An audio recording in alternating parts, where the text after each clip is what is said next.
Bismillahirrahmanirrahim. Alhamdulillahirabbil alamin.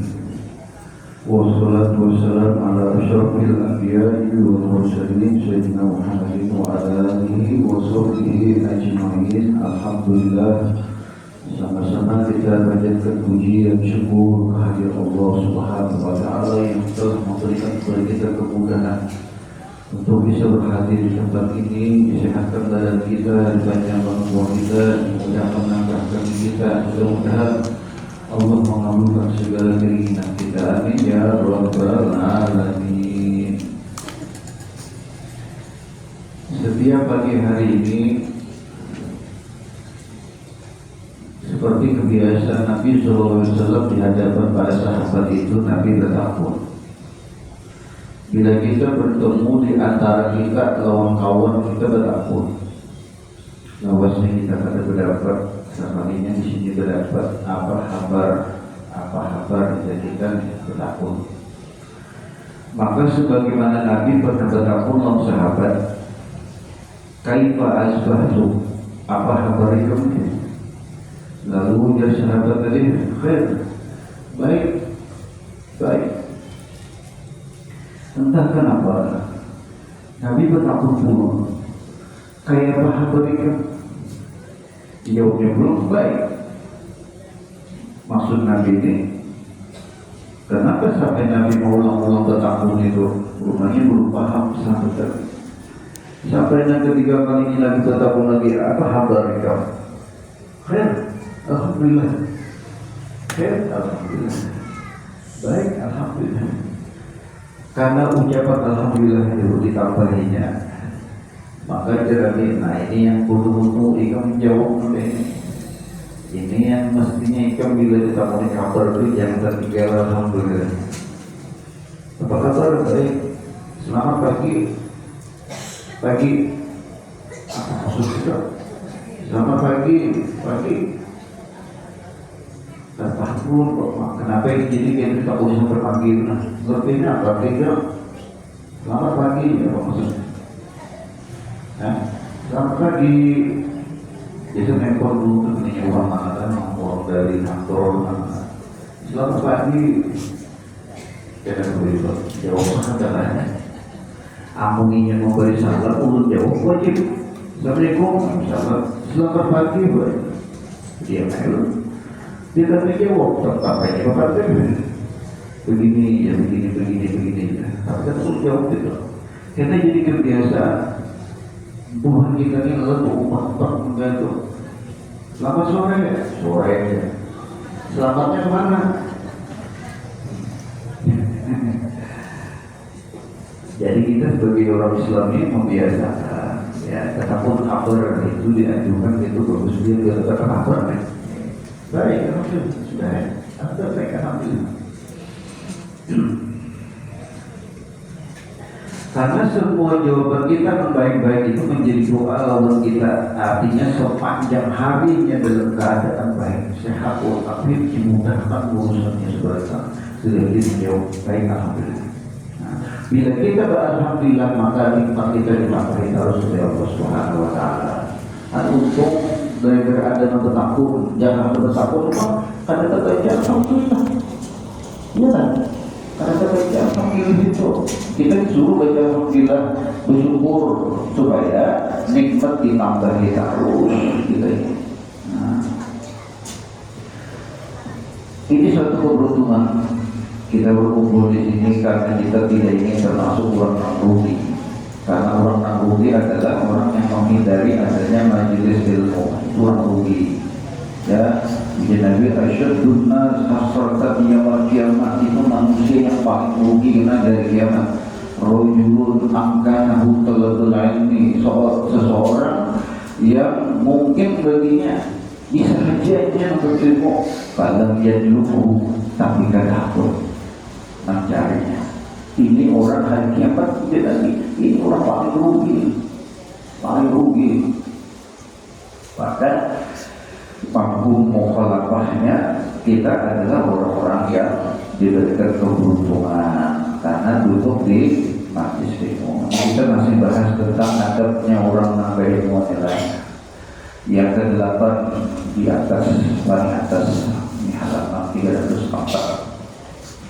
Kada lawas lagi kita ulang adab kurang belajar, adab setiap menuntut ilmu, ada adab itu penting kita tahu itu.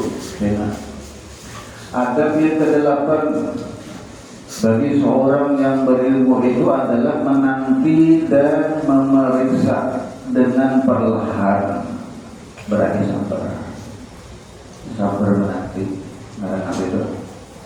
Sabar menanti. Di pinggir jalan itu ada tulisan sabar menanti, hobi makan sate. Nah, menanti dan memeriksa dengan perlahan atas pertanyaan orang yang dungu bahasa Melayu. Dungu itu kalau diartikan bahasa kita bersangatan bodoh. Bila jadi kakaknya B. Ada orang yang seperti bertakut macam-macam masalah agama, masalah ini, masalah itu. Ada namanya kebatar, nang gampang tuh jawabannya dari kita. Ini kalau orang sudah tahu apa aja masih ditakut-takut lagi. Nah, setiap orang yang berilmu menghadapi orang yang bertakut itu harus sabar. Ulun kenapa banyak ditakuti macam-macam? Nang kayak apa ini? Puasa hari Asyura. Hari Asyura itu tahu yang sudah. Besok misalnya puasa hari Asyura, besok hari Asyura Allah ya. Padahal karena ini kita deh, kadang-kadang kita jawab, jangan kita tuh wajar suka Asyura. Misalnya lah, orang takbir sudah ya Allah, takbiran malam tuh, itu ada bumi kan, itu karena ya Allah kan. Dan hati kita mau takbiran sudah. Sukanya kami bertakut pula. Nah itu kita kadang-kadang menunjukkan sikap yang tidak baik. Ya, itu maklum lah siapa yang bertakut. Tetap dari jauh kan? Iya, sok aja. Sudah kan selesai sudah. Bagaimana jawab itu aja. Atau orang yang bebal saja, artinya lah bebal lawan umur itu salah aja. Sebenarnya kalau orang itu memang ingin kurang berilmu, maka mesti ada berisi sabar, karena sabar itu pahalanya dua mana. Ya, innama yuwaffas sabirun ajrahum bighairi hisab ila Allah. Hanya saja orang yang bersabar itu pahalanya tiada batasan, ada berbatas itu apa pahalanya itu. Tapi pahalanya juga kalau sabar. Yang ke-9 lagi membanyakkan dan membetulkan akan orang yang bebal dan orang yang jahil dengan menunjuki akan jalan kebajikan dan jalan yang benar, dan meninggalkan memarahi dan menggertak akan orang yang baru belajar. Itu apa tadi? Itu maksudnya.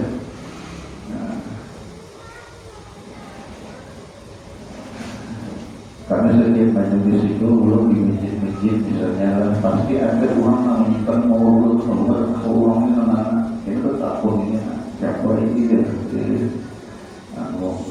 boleh berbinian aja membaca Al-Quran dalam keadaan haid ya. Nah itu kan orang paham aja sudah kali ini. Lalu ada takut membaca Bismillah nak minum boleh lah. Nah ini perlu dijelaskan. Kalau membaca Bismillah orang haid itu boleh, walaupun Bismillah itu ayat Al-Quran. Tapi yang membaca Bismillah bukan kadang niat baca Quran, niat itu mengambil berkah Bismillah. Bismillahirrahmanirrahim. Orang haid boleh minum baca pakai Bismillah. Karena ini kadang menyatakan membaca ayat Quran, tapi berkah Bismillah itu berkah nang minum itu boleh itu ya. Asal jangan misalnya aku baca Quran Bismillahirrahmanirrahim, nah itu nggak boleh ya, haid kada boleh. Berzikir pun haid boleh itu berzikir ya, ada masalah berzikir. Pokoknya sebutinnya pantangannya begini haid itu jangan membaca satu pun daripada ayat Al-Quran ya, itu memikir Al-Quran masuk ke masjid kada boleh setiap orang haid. Karena memang seperti itu, karena keluar dari batang tubuhnya itu sesuatu yang najis ya, darah kotor itu keluar. Mengetahui itu di zaman Nabi Musa, zaman Nabi-Nabi yang lain tidak dibagian haid itu, jangankan nangka itu, bahkan bergaulnya kalau boleh bagian haid itu dikurung dalam satu kamar. Kan haid kan ya, saya hidup di zaman Nabi sebelum Nabi Muhammad. Bila ada bagian haid dikurung di kamar tak boleh keluar sampai itu pun haid. Bila tak makan disuruhi makan. Kayak itu bahaya itu. Kenapa? Dahulu itu belum ada perintah ataupun anjuran untuk memuliakan wanita.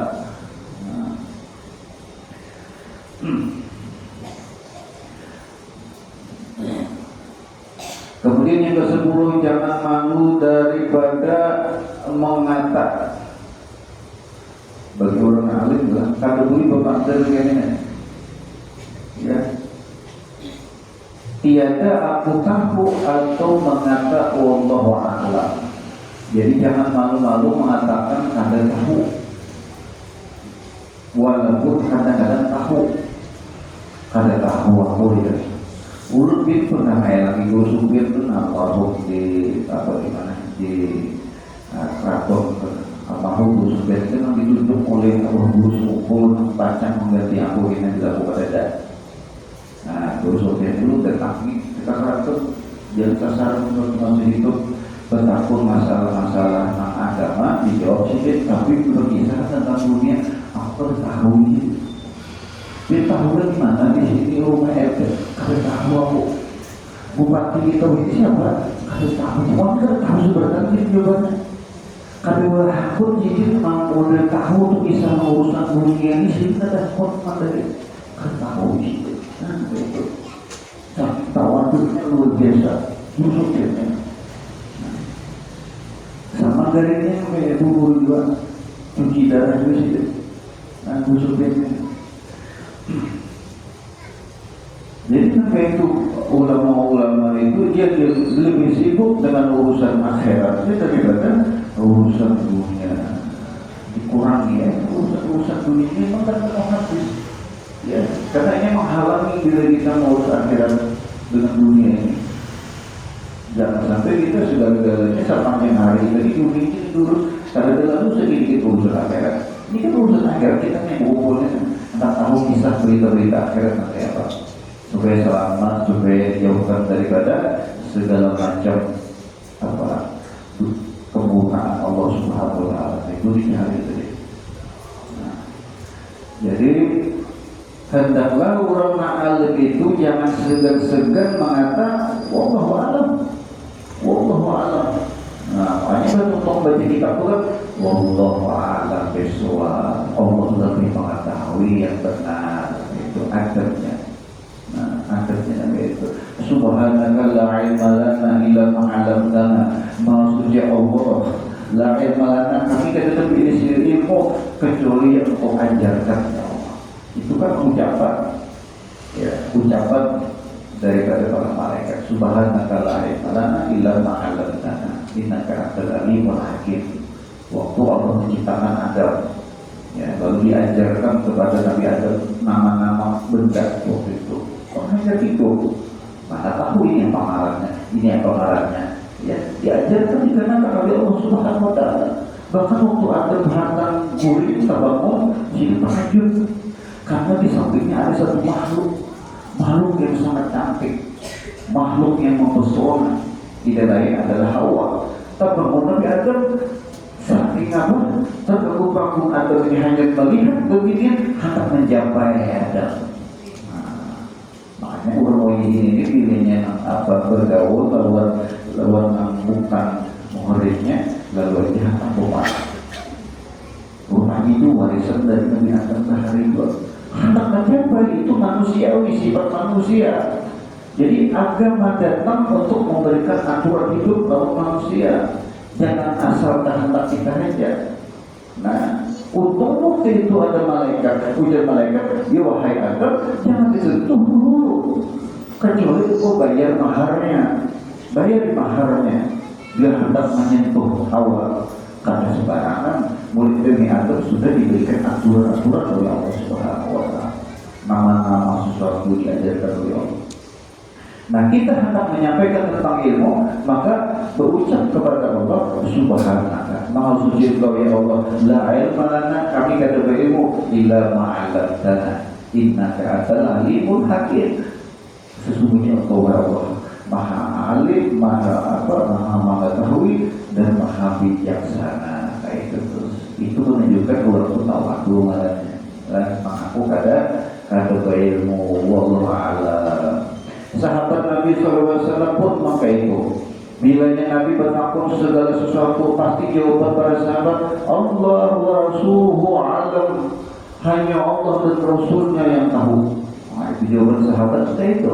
Kita ini kalau mengaku sebagai pengikut sahabat, para sahabat, para nabi, para sahabat dan para pengikut-pengikutnya, maka kita meniru seperti kelakuan mereka. Sahabat bilangnya Nabi, ketahuannya Nabi, atadruna mal-ghibah, kata Nabi. Contoh hadis, tahukah kalian apa itu ghibah? Atadruna mal-ghibah? Ghibah itu Allah wa Rasuluhu a'lam. Jawabannya itu hanya Allah dan Rasul saja yang tahu. Hanya Nabi menjelaskan tentang ghibah. Apa itu Nabi? Jibbuka akhoka bima yakrahu. Engkau menyebut-nyebut sesuatu tentang saudaramu yang mereka tidak suka, apa yang kau ucapkan itu. Nah, itu ghibah. Nabi menjelaskan Nabi itu. Nah, kemudian pulang ujian Nabi lawan mana sahabat sidin Abu Zar, Mu'az bin Jabal. Abu Zar. Wahai Abu Zar, tahukah kamu apa haknya Allah terhadap hamba? Haknya hamba terhadap Allah. Nabi itu kayak itu biasanya tak menjelaskan secara aku tahu lagi wahai Abu Zar, haknya Allah terhadap hamba, terhadap haknya hamba terhadap Allah. Lalu dia sahabat, Allah wa Rasuluhu a'lam.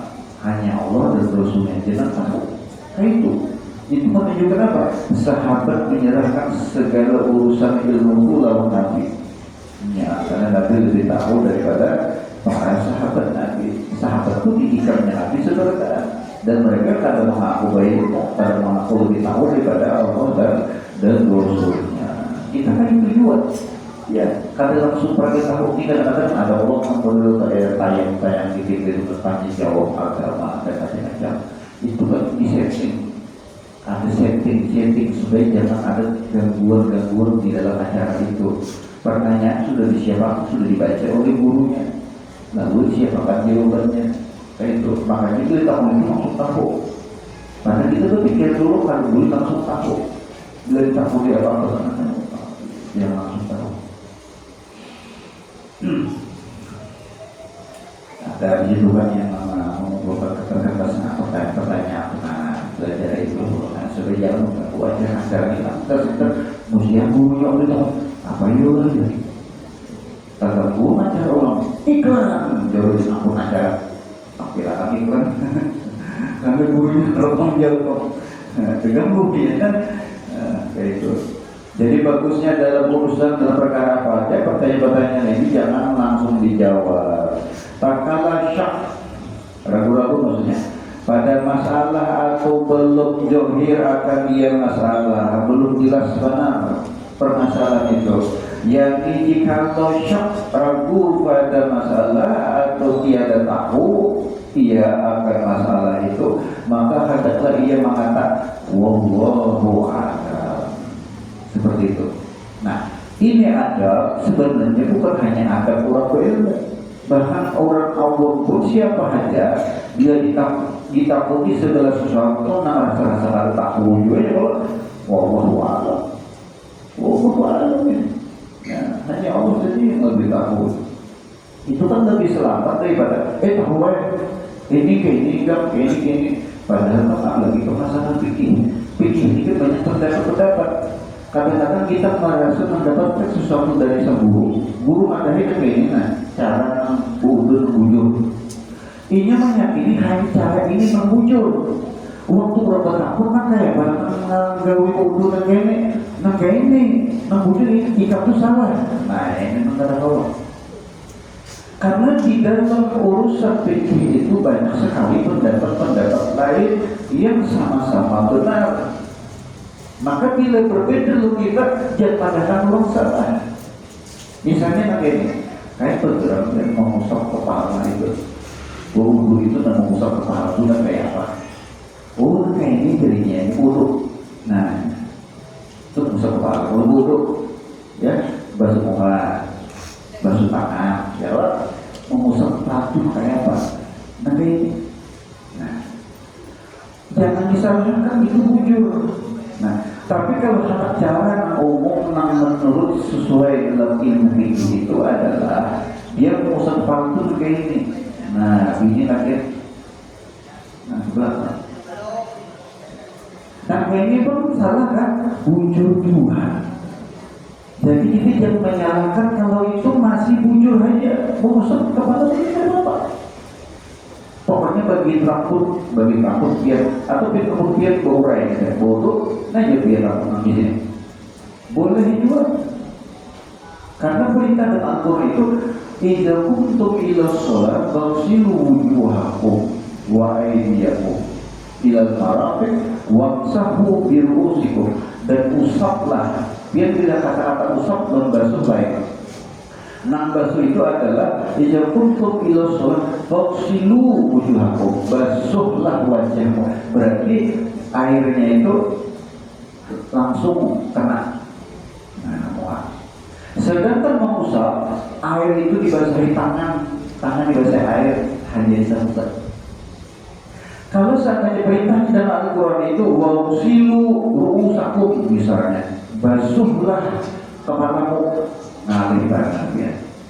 Berarti dia membersih kepala di keran. Keramas namanya. Tetapi perintah dalam Al-Quran itu wamsahu bi ru'usikum, usaplah sebagian kepalamu, maka tangan dahulu dibasahi. Hanya kadang basuh, seperti kalau mau basuh itu dia dibasuh tubuh basahan baju atau keramas. Nah, kan bagusnya syariat dalam buku sunnah itu disuruh bagus banget sudah. Tinggal kita ini menerima masaknya aja sudah digodok oleh para ulama. Kayak ini dari ulama Nabi usap itu sebagai kepala aja, nang wajib lah sebagai kepala aja. Waktu dirujuk itu rukun dulu. Sedangkan kalau orang anak banyak pahalanya, artinya menggawin sunatnya adalah iya kayak tadi. Nah, kalau macam buaya ini buaya. Nah, kayak itu. Jelas bagaimana sebulu aja dulu kita bahasa kudu deh. Artinya silakan anda ini kan apa? Tapi jangan menyalahkan orang nangka ini atau nangka ininya waktu basuh kepala menyalahkan orang nangka ini. Nah itu. Pokoknya mau dasar kita kada tahu permasalahannya, maka padahal apa? Wallahu a'lam. Tapi nak awal pelajari kayak gitu. Nah di sini nanti bahasanya awal pelajari. Jangan kita ilmu umpat-umpatan orang mana bujur aja kayaknya tuh. Nah kalau kita salah, akhirnya kita salah juga. Tahu pasti yang salah. Jadi harus benar-benar kita cara melaksanakan wudhu itu benar-benar ada tata caranya kayak gini, kayak apa itu harus diperhatikan kita.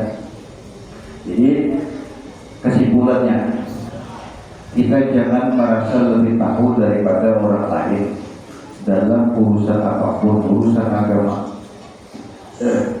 Biarnya kita tahu padahal bahwa dan jangan segan-segan biar di pada waktu pada tahu biar ini aku bisa tahu itu ya karena kalau ambil begitu ini mengajar itu supaya tahu aku tentang ilmu wama utitu minal ilmi illa qalila. Ujar Allah, tidaklah aku berikan kepada kalian ilmu kecuali sangat sedikit ujar Allah. Allah juga ilmu tidak. Maka janganlah malu daripada mengata yang demikian itu seperti yang tersebut di dalam hadis Nabi sallallahu alaihi wasallam, anna rajulan sa'ala Nabi sallallahu alaihi wasallam ayyul biladi syarr wa qala la adri hatta as'ala Jibril fa sa'alahu wa qala la adri hatta as'ala Rabbul alamin. Hadis riwayat Ahmad wal Hakim. Artinya bahwasannya seseorang laki-laki bertanya akan Nabi Shallallahu Alaihi Wasallam, apa negeri yang terlebih jahat? Negeri yang jahat mana? Berapa? Mau kita di tahun ini bisa jauh Israel nih. Ini di zaman Nabi berdatang tentang negeri yang paling buruk, negerinya yang jahat. Negeri itu negeri apa? Maka sabda Nabi Shallallahu Alaihi Wasallam, tiada aku tahu hingga aku bertanya akan Jibril. Hanya ada peristiwa Isra Mi'raj kan Jibril di tempat bertakhunnya Nabi. Apa itu wahai Jibril? Nah, ya. Jibril menjelaskan, kita dulu di Nabi aku takhun Jibril. Maka bertanya Nabi Sallallahu Alaihi Wasallam akan Jibril, maka jawabannya tiada aku tahu hingga aku bertanya akan Tuhan yang Maha Besar. Kecuali jadi aku takut dulu lawan Allah. Nah, ini kan perhatikan ya seberapa tingginya derajat Nabi dalam ilmu, bahkan dikatakan ana madinatul ilmi, aku ini adalah kotanya ilmu. Tetap Nabi kadang memberikan jawaban. Nah, wa aliyu babuha, Sayyidina Ali sebagai pintu ilmunya Nabi. Nabi adalah kotanya, pintunya ada Sayyidina Ali. Nabi yang sebagai kota ilmunya mengatakan apa? Aku kan tahu negeri yang buruk dari aku perhatikan. Nah, kan maksud Nabi berbeda dari satu ada hikmahnya. Mau ibadah Nabi ada negeri yang sangat buruk, karena akhirnya berdampak nangkar baik lawan berbulu. Nah ada di situ. Ya, namanya Nabi Badar ada hikmahnya tuh. Jadi Nabi menjawab kada tahu itu ada. Tapi itu pengajaran kepada umat bahwa Nabi itu memiliki sifat tawadhu yang luar biasa. Ya, bicara tawadhu betulan padahal sifat tawadhu Nabi ini bukan tawadhu, tapi doa itu Allah pada tawadhu ini. Ramah banget Nabi itu. Tawadhu banget Nabi. Manusia pada tawadhu adalah Nabi Muhammad. Nah, di satu orang ingin Nabi. Waktu Nabi apa? Sidin menyuapi makan seorang pengemis Yahudi yang matanya buta, memaki-maki, menyabati Nabi macam-macam. Waktu itu kada ada orang yang peduli lawan si pengemis buta tadi. Nabi menyuapi makan. Sementara mumpungnya si Yahudi nang minta-minta tadi, nang buta itu menyebati Nabi, menyampaikan kepada Allah itu, jangan dekati Muhammad. Muhammad itu gila, Muhammad itu tetap Nabi menyopi. Saking tawadhunya Nabi, ya, tetap Nabi, saking Nabi apa? Manusia yang paling tawadhu. Yang hanya kita kok sambil curang, mana kita, sambil curang, Nabi menyopi. Hari-hari Nabi itu Nabi, ada tahu siapa Nabi? Ada itu orang Nabi sahabatnya terus. Nah, akhlak Nabi itu luar biasa. Yang ke-11, pulang hendaklah sungguh-sungguh berhadap kepada orang yang bertanya akan dia masalah. Jadi bila ada orang bertakut, semua akhlak Nabi itu Nabi menjangan yang bertakut itu. Wah, ini kadang-kadang fitnah urutnya dijual. Mungkinnya lupa bisa jual atau pada perhatian. Misalnya kubar acara, tuan gurunya apa itu keluar dari tempat acara itu, keluar masing-masing. Ada nomor nunggu di luar Tuhan bersalaman, ada yang cium tangan, ada namanya uang botol. Udah nomornya itu kayak nang keluar dari tempat itu orang-orang yang disambut oleh orang di luar mampir berkata bersalaman misalnya. Nah bersalaman ini makanya baik. Padahal bersalaman itu ingin kepengen diperhatikan. Nah selamat dicari sebenarnya ini kalau dia sebelum pada itu. Ada tahu siapa yang bersalaman dengan orang tadi? Nah ini akhlak. Ini akhlak. Kalau Nabi saat kita gambarkan Nabi itu bubar kalau pada acara lah dan bersalaman bisa ambil bersama. Nah itu yang selain itu. Nah ini akhlak juga. Ya, jadi kita kembali dengan akhlaknya Nabi Muhammad, bukan akhlak manusia biasa. Ya, akhlak Nabi kayak apa? Waktu Nabi itu, "Idza da'ahul miskin ajabahu ijabatan mu'ajjalah." Apabila ada orang yang miskin memanggilnya, orang miskin ini bukan sekedar miskin harta, miskin ilmu, miskin segala-galanya. Ya, idza da'ahul miskin. Kemudian Habib Ali Suhaibul Maulid ajabahu ijabatan mu'ajjalah. Dengan segera Nabi berpaling melawan namanya apa? Karena Nabi itu sebetulnya dia orang mengira belakang. Nabi tahu di belakang itu. Karena pandangan Nabi ke depan sama seperti pandangan ke belakang. Bila Nabi sholat misalnya ada sahabat yang kada wudhu atau bagaimana, Nabi tahu.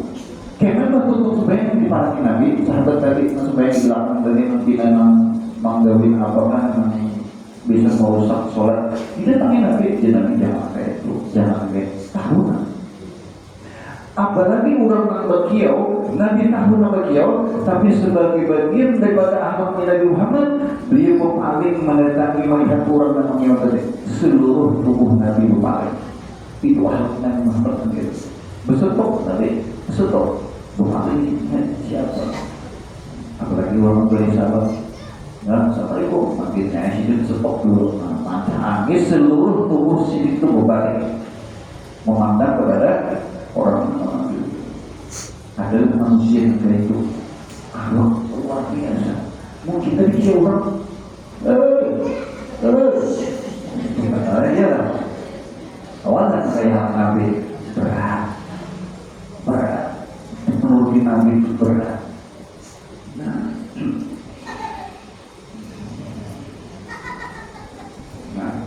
ada toke bunyi. Kemudian lagi ini ke-11 tadi, hendaklah sungguh-sungguh berhadap kepada orang yang bertanya akan dia masalah dan menuntut paham akan soal orang itu supaya menjawab ia akan soal itu. Jadi pertanyaan orang pun tidak akan sampai paham dulu pertanyaan. Karena ada peribahasa berkata begini,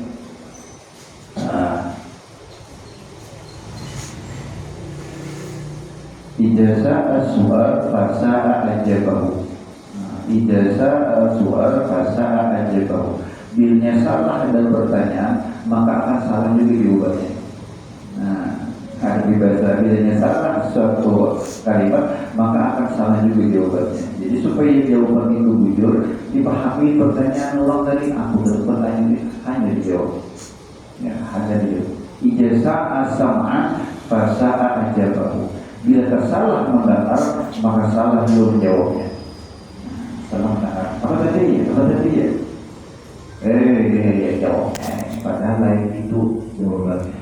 Karena ini salah di dalam mendengarkan. Ya, ijazah as-sam'a fasa'a ajabahu. Kemudian yang ke-12, pulang menerima dalil yang membenarkan perkataan orang atau perkataan murid, dan jangan ditolakkan akan dalilnya itu karena malu daripada orang banyak. Karena mengikut yang benar itu wajib, dan jikalau daripada orang